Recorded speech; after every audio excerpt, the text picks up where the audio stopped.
The reason I talk about social is it gives you something to focus on. But let me step back. Some of you can't focus because, let's just face it, you know social media makes money by making you unfocused.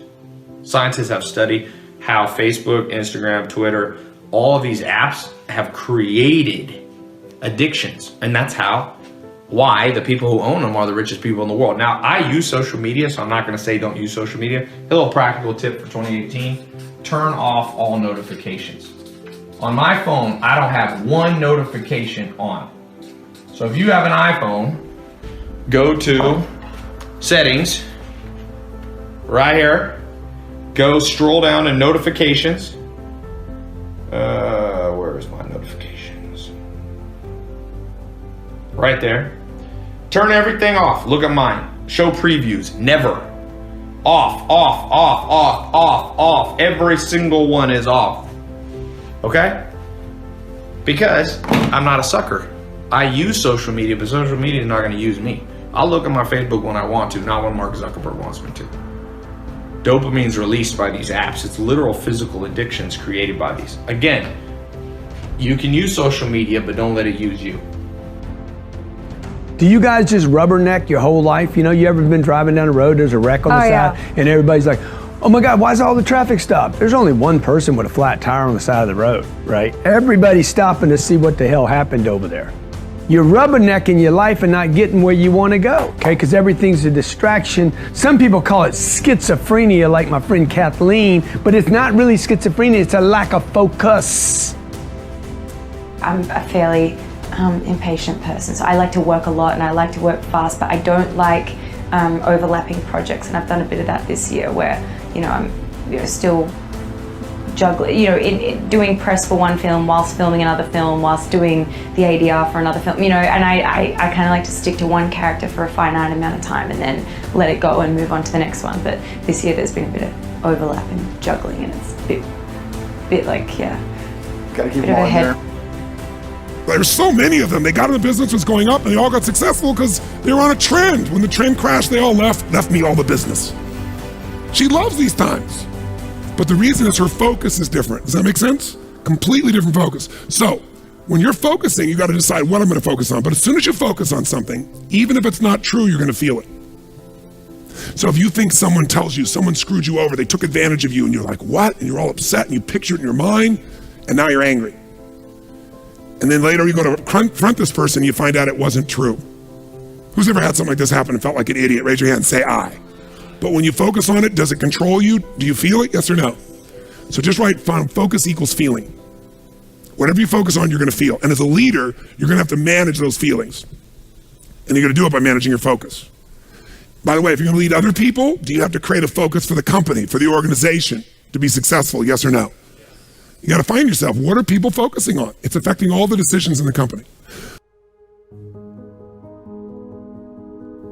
So my wife, Sharon, is it's ridiculous. She's 56 years old, 57 years old now, and has zero body fat and is in incredible condition, which is both simultaneously shaming, since I'm not, and wonderful, since she's my wife.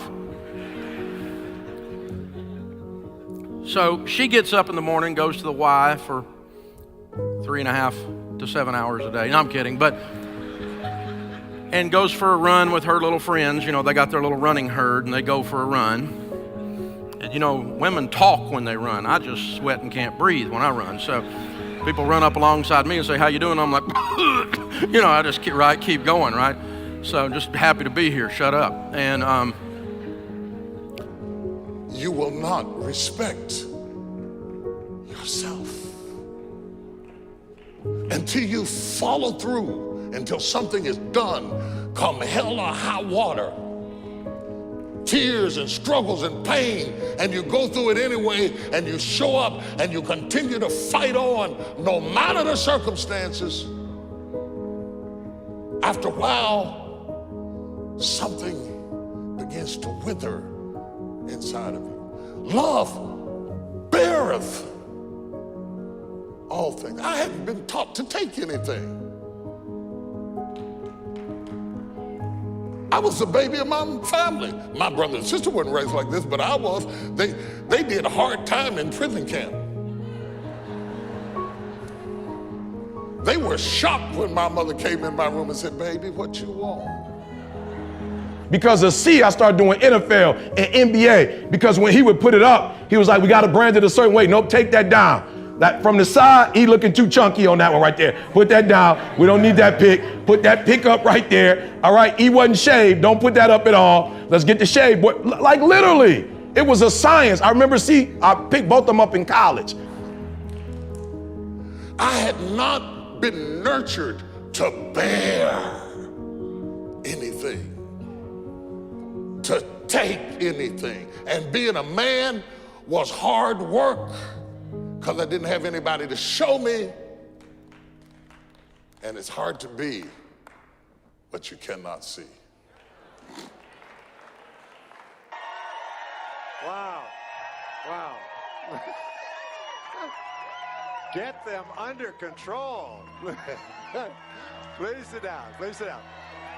I got a lot of stuff to share with you. Let's not use up any more daylight than we have. Besides this rain coming in. Not with us. It's staying away. I am so delighted to be with you. You are amongst the elite in America and Canada, even the world today.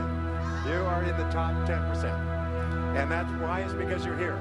Only the top 10%, maybe the top 5, maybe the top 1% of human beings in the world would ever make this trek all the way to Aspen just to learn how to become better in the future. I mean, that's phenomenal. Give yourself a big hand. Congratulations. You're the best.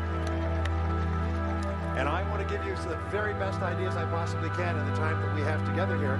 But let me begin by saying, and Michael Gerber was talking about this, we are living at the very best time in all of human history. I am an economist by avocation. I read, I keep current with what's going on in the world. I've traveled.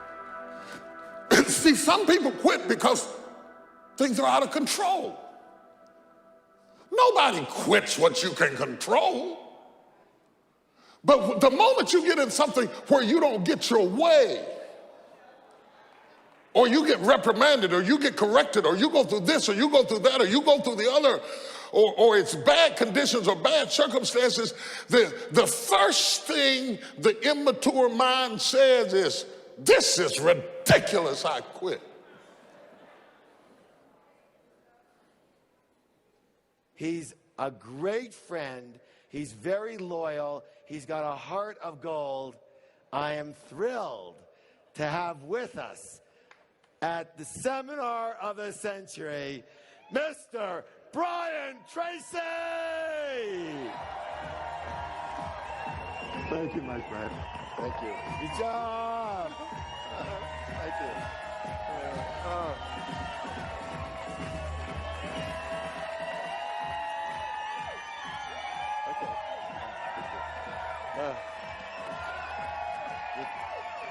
Thank you. Please sit down. No. Thank you. Thank you. Please sit down. Please sit down.